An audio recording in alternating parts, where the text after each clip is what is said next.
नमस्कार दोस्तों, आप सभी का एक बार फिर से स्वागत है। आज हम जिस कहानी की बात करने जा रहे हैं उसका नाम है चेहरे। सबसे पहले जानते हैं कि आखिर कहानी है क्या। तो कहानी शुरू होती है, एक BMW कार है जो कि सुनसान सड़क पर बड़ी तेजी से दौड़ी जा रही है।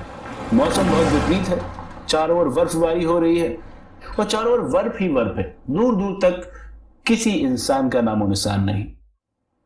अब जो गाड़ी सवार है उसको बहुत जल्दी से दिल्ली पहुंचना है। तो जब वो रास्ते में एक शॉर्टकट का साइन बोर्ड देखता है तो अपनी गाड़ी को मेन रोड से शॉर्टकट रास्ते पर ले आता है और आगे जाके देखता क्या है कि रास्ते में एक बड़ा सा पेड़ गिरा हुआ है जिसकी वजह से वो आगे नहीं जा सकता और रास्ता इतना सकरा है, चारों ओर बर्फ पड़ी हुई है कि गाड़ी को बैक नहीं किया जा सकता। ऐसे में गाड़ी सवार बहुत ही विपरीत परिस्थिति में असहाय नजरों से चारों ओर देखता है और एक चमत्कार देखिए, ऐसे में उसको एक अजनबी मिलता है और उस गाड़ी सवार की परिस्थिति को देख करके वो अजनबी गाड़ी सवार को अपने साथ आने का आमंत्रण देता है। अब गाड़ी सवार के पास कोई विकल्प नहीं था तो वो भी उस अजनबी के साथ चल देता है। थोड़ी दूर चलते ही वो एक आलीशान घर में पहुंचते हैं जहां पर कि कुछ रिटायर्ड लोग रहते हैं और आसपास कोई दूसरा घर नहीं, कोई और लोग नहीं। ये सभी लोग कानूनी प्रक्रिया से जुड़े हुए लोग हैं।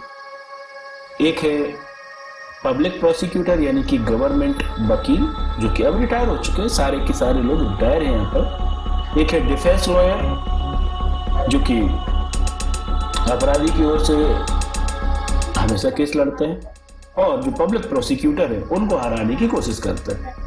एक जज है जो कि दोनों ही वकीलों की दलीलें सुनता है और अंत में सबूत और गवाहों के आधार पर फैसला देते हैं।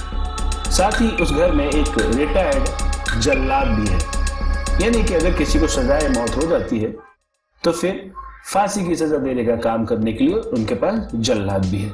तो अब वहां पर ना तो इंटरनेट है और ना ही मोबाइल वर्क कर रहा है, यानी बात भी नहीं कर सकते किसी से। मौसम जैसा कि हमने बताया बहुत विपरीत है, तो ये लोग टाइम पास के लिए गेम खेलते हैं।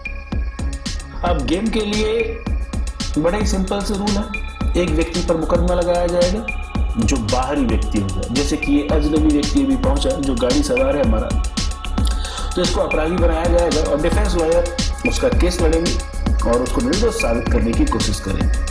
और जो पब्लिक प्रोसिक्यूटर है उनका पूरा प्रयास रहेगा कि कैसे भी जो आरोपी है उसको अपराधी साबित करें और उसको सख्त से सख्त सजा दिलवाने की कोशिश करें। तो ये गेम शुरू होता है, गाड़ी सवार को आमंत्रित किया जाता है और बोलते हैं बस एक गेम ही तो है, चलिए शुरू करते हैं। और वो भी कहता है कि हाँ भाई मैंने तो कुछ किया ही नहीं है, तो ठीक है खेल लेते हैं, क्या प्रॉब्लम है। अब ये गेम शुरू होता है और कुछ सवाल हमारे सामने खड़े कर देता है। क्या ये गाड़ी सवार निर्दोष साबित होगी या फिर ये अपराधी साबित होगा, इसको सजाए मौत मिलेगी और जो हमारा जल्लाद है क्या वो इसको फांसी पर चढ़ा देगा। और सबसे बड़ा सवाल, क्या ये सिर्फ गेम है या फिर कहानी कुछ और ही है। तो ये सारे जो सवाल हैं इनको लेकर ये कहानी आगे बढ़ती जाती है और अगर आप जानना चाहते हैं तो आपको ये मूवी देखनी चाहिए। अब बात करते हैं इस फिल्म के मुख्य कलाकार कौन है, निर्देशक कौन है, आपको फिल्म देखनी चाहिए या नहीं। तो इस फिल्म की मुख्य भूमिकाओं में है गाड़ी सवार यानी कि इमरान हाशमी, डिफेंस लॉयर यानी कि अनु कपूर, पब्लिक प्रोसिक्यूटर यानी कि अमिताभ बच्चन, जज यानी कि धृतिमान चटर्जी और रघुवीर यादव, रिया चक्रवर्ती, समीर सोनी। इस फिल्म का जॉनर है मिस्ट्री ड्रामा। इसको डायरेक्ट करने वाले हैं रूमी जाफरी जिन्होंने इससे पहले कई और फिल्में दी हैं हमें, जैसे कि गॉड तुझसे ग्रेट हो, गली गली में चोर है, लाइफ पार्टनर आदि आदि। इस फिल्म के निर्माता हैं आनंद पंडित। इस फिल्म को संगीत दिया है हिमेश रेशमिया ने और इस फिल्म के लेखक हैं रंजीत कपूर।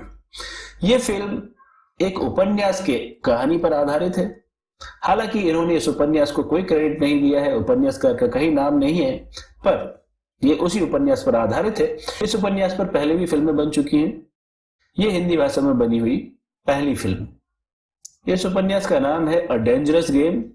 लिखा गया है फ्रेडरिक ड्यूरेनमेट के द्वारा और ये 1956 में प्रकाशित हुआ था। अब बात करते हैं इस फिल्म के कुछ पॉजिटिव्स की। तो सबसे पहला पॉजिटिव है कंटेंट। ये कहानी कुछ नए तरीके से पेश की गई है। हम पहले ही सीन से कहानी के साथ जुड़ जाते हैं, एक नया कॉन्सेप्ट है। दूसरा एक इंपॉर्टेंट पॉइंट है जो कि है इसकी कलाकारों के द्वारा एक्टिंग। सभी कलाकारों ने बहुत मजी हुई एक्टिंग की है और उनकी एक्टिंग से आप कहानी के साथ जुड़ पाते हैं, समझ पाते हैं कि आखिर चल क्या रहा है। और ये इसके लिए कैरेक्टर डेवलपमेंट के लिए कोई विशेष टाइम नहीं लिया गया है, लेकिन फिर भी शुरुआत से ही हम कैरेक्टर्स के साथ जुड़ जाते हैं। ये एक बहुत अच्छी बात लगी मुझे। साथ ही बैकग्राउंड म्यूजिक काफी अच्छा है। कई जगह पर ये हमें रोमांचित कर पाता है, हमारे मन में ये भाव पैदा हो पाते हैं कि अब आखिर आगे क्या। और कैमरा वर्क भी अच्छा है, कई एंगल्स बहुत अच्छे लगते हैं। इस फिल्म के नेगेटिव पॉइंट्स हैं। सबसे पहला एक गाना है इसमें, मुझे लगता है कि उस गाने की आवश्यकता नहीं थी। उस गाने के बिना भी कहानी अच्छे से प्रेजेंट की जा सकती थी और वो गाना भी बहुत मधुर है, ऐसा मुझे नहीं लगा। दूसरा नेगेटिव पॉइंट है रिया चक्रवर्ती का कैरेक्टर। अगर वो कैरेक्टर ना भी होता तो भी इस फिल्म की कहानी को बिल्कुल भी फर्क नहीं पड़ता। तीसरा नेगेटिव पॉइंट है इस फिल्म के अंत में अमिताभ बच्चन जो कि पब्लिक प्रोसिक्यूटर का रोल निभा रहे हैं, उनका एक एकल संवाद है, मोनोलॉग जिसे कहते हैं, काफी लंबा। और वो पूरी तरीके से ऐसा लगता है कि इसको क्यों रखा गया है, क्योंकि उसका कहानी से कुछ लेना देना नहीं। केस कुछ और है और उस मोनोलॉग में बातें कुछ और ही की जाती है। तो वो कहीं ना कहीं ऐसा लगता है कि इसकी क्या आवश्यकता थी, पूरी कहानी इतनी अच्छी है तो वो मोनोलॉग क्यों डाला गया, उसके बिना कहानी और अच्छी होती। और चौथा जो नेगेटिव पॉइंट लगा मुझे इस फिल्म का, वो है इसकी एंडिंग ऐसा लगा बहुत जल्दी में निपटा दिया गया, प्रभावशाली नहीं रही। एंडिंग और प्रभावशाली हो सकती थी। और ये फिल्म मुझे कुछ इस प्रकार की लगी कि अगर इसको बहुत अच्छे तरीके से बनाया जाए तो उसके कई पार्ट लाए जा सकते हैं। हर बार एक नया अजनबी, एक नई कहानी, उसके इसको साबित करना, साबित होगा नहीं होगा, ऐसे बहुत सारी बातें हो सकती है।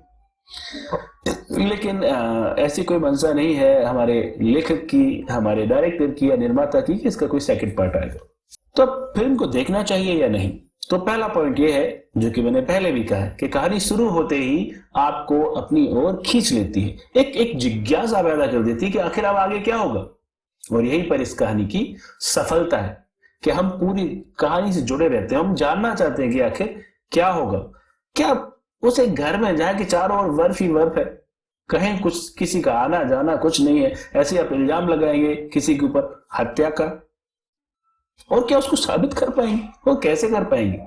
ये बहुत ही रुचिकर हो जाता है। आप इस फिल्म को पूरे परिवार के साथ देख सकते हैं। मेरी ओर से इस फिल्म को जरूर देखना चाहिए।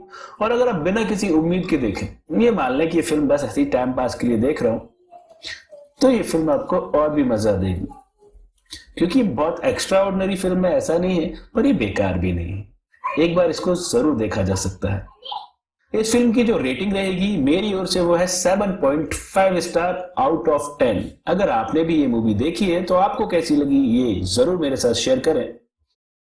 अब बात करते हैं अंतिम भाग की, जो है कि फिलोसफी ऑफ द मूवी। अगर आपने ये मूवी नहीं देखी है तो प्लीज आप इस पार्ट को ना देखें, इसमें स्पॉइलर होते हैं। इस फिल्म के माध्यम से बताया गया है कि आज की दुनिया में कई लोग ऐसा सोचते हैं कि आगे बढ़ने के लिए किसी को पीछे करना आवश्यक है, और अगर आगे बढ़ने के लिए, सफल होने के लिए अपराध का सहारा भी लेना पड़े तो इसमें कोई बुराई नहीं है, क्योंकि आजकल तो ज्यादातर लोग यही कर रहे हैं। यानी कि कोई दूसरा गलत है तो आपकी गलती भी जायज है, छुप सकती है। कोई दूसरा झूठ बोल रहा है तो आप भी झूठ बोल सकते हैं। ऐसा बहुत सारे लोगों को लगता है। अब ये फिल्म कहती है कि अपराध करने के पीछे आपका कोई भी नजरिया रहा हो, कितना भी अच्छा हो, आगे बढ़ने के लिए हो, समाज के कल्याण के लिए हो, पर अपराध तो अपराध ही होता है, और अपराध अक्षम्य होते हैं, दंडनीय होते हैं। तो यदि आपने कुछ गलत किया है तो किसी न किसी रूप में, किसी न किसी दिन आपको दंड तो अवश्य मिलेगा। तो बेहतर है एक सादा जीवन जिए, अपनी खुशियां किसी और को दुख देकर के न तलाशें। तो उम्मीद करता हूं कि ये वीडियो आपको पसंद आया होगा। अगर आपको ये वीडियो थोड़ा भी अच्छा लगा तो प्लीज आप इसे लाइक कर सकते हैं, और लाइक ना भी करें इस चैनल को जरूर सब्सक्राइब करें अगर आप नए हैं तो। आपके सब्सक्राइब करने पर मुझे प्रेरणा मिलती है कि मैं और वीडियो बनाऊं। तो मिलते हैं फिर किसी और वीडियो में, तब तक के लिए अपना ख्याल रखिए। नमस्कार।